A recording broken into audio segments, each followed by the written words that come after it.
បាទអាញាតនឹងជម្រាបសួរពុកម៉ែបងប្អូនបាទមកដល់ថ្មីមួយគ្រឿងទៀតហើយបងប្អូនបាទប្រភេទ Honda CR-V ឆ្នាំ99បងប្អូនណាបាទពង S បងប្អូនបាទប្រភេទឡានស្អាតតែម្ដងបាទអញ្ចឹងពុកម៉ែបងប្អូនបាទតែងតែខសួររកបាទប្រភេទ CR-V ឆ្នាំ99មានហើយបងប្អូនណាបាទពណ៌ប្រាក់ផ្លាកលេខភ្នំពេញ 2Q 7635បងប្អូនបាទ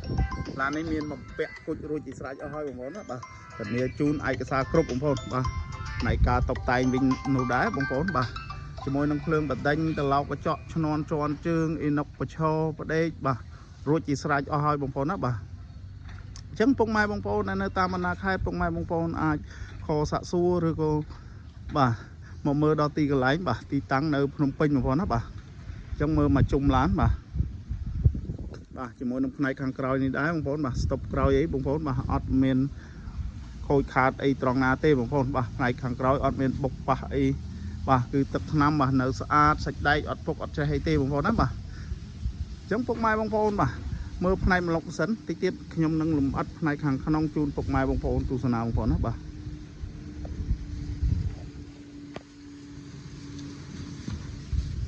បងប្អូនមើលផ្នែកម៉្លុកម៉ាស៊ីនបងប្អូនណាបាទម៉ាស៊ីនបងប្អូនអើយបាទខ្ចីញញតែម្ដងបាទអត់មានប្រវត្តិឬរុសបាទប្រអប់លេខអីជាន់ស្ទុះបាទគឺប្រព័ន្ធនៅដំណើរការទាំងអស់បងប្អូនណាបាទនេះបាទកលុកកលៀតអីបាទគឺនៅស្អាតមែនតើបងប្អូនណាបាទសាច់ធ្នឹមសាច់អីបាទសាច់ជ័របាទអត់មានស្លេកស្លោអីទេបងប្អូនណាបាទធ្នឹមអីនៅខ្ចីញញបងប្អូនបាទអាគុយអីថ្មីអស់ហើយបងប្អូនណាបាទអញ្ចឹងពុកម៉ែបងប្អូនរស់រានឡើងបាទ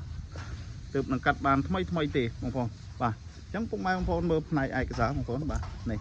ផ្នែកឯកសារបងប្អូនពន្ធផ្លូវ2024រួចជា2026បងប្អូនណាឯកសារគ្រប់បាទជាមួយនឹងការតុបតែងនេះដែរបាទភ្លើងបដិញរួចបាទជាមួយនឹងឈ្នាន់ជាន់ជើងបាទអីរួចអស់ហើយបងប្អូនណាបាទអញ្ចឹងពុកម៉ែបងប្អូនមើលផ្នែកទ្វារបាទទ្វារខាងស្ដាំបងប្អូនណាបាទសាច់ទ្វារសាច់អីបងប្អូនអើយបាទអត់មានប៉ះពីអត់មានអីទេបងប្អូនណាបាទនៅស្ងួតស្មើល្អសាច់អញ្ចាំងទ្វារអញ្ចាំងអីបងប្អូនណាបាទ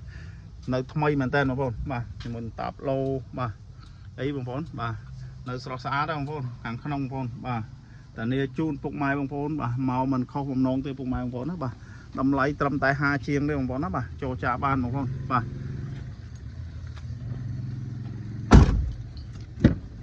នេះបងប្អូនបាទទ្វារក្រោយបាទមួយទ្វារក្រោយបងប្អូនណាបាទសាច់ទ្វារក្រោយអីបងប្អូនបាទសាច់ធ្នេគឺនៅសនំស៊ីនបងប្អូនណាបាទអត់មានប្រហើថ្នាំអត់មានអីទេបាទអញ្ចាំងទ្វារបាទឆ្វេងស្រាំអីស្អាតបាទខាងក្នុងបងប្អូនបាទអញ្ចឹងពុកម៉ែបងប្អូនមើលផ្នែកខាងឆ្វេងបងប្អូនបាទនេះខាងឆ្វេងបងប្អូនណាបាទសាច់តាប់ឡូបងប្អូនស្លាប់ព្រិលស្លាប់អីបងប្អូនណាបាទអត់មាន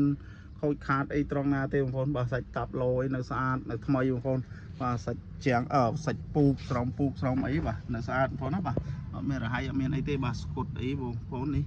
បាទស្គុតស៊ីននេះនៅបងប្អូនបាទស្គុតស៊ីនបាទកលុកកលៀតស្អាតមែនតើបងប្អូនបាទជាមួយកលុកកលៀតបាទ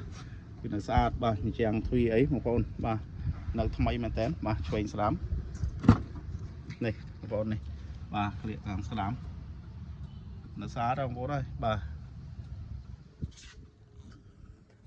ចឹងបងប្អូនមើលផ្នែកខាងក្រោយបងប្អូនបាទទ្វារខាងក្រោយនេះបងប្អូនបាទអត់មានប្រវត្តិប៉ះពីអីទេបងប្អូនច្រេះពុកក៏គ្មានដែរសាច់អញ្ចាំងទ្វារអញ្ចាំងអីបាទអត់សេកស្លោអីទេ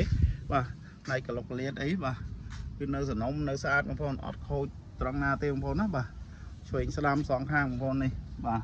នេះខាងក្រោយបាទកៅស៊ីននេះនៅបាទជាងសងខាងបាទនៅស្អាតមែនតើបាទផ្នែកបាតក្រោម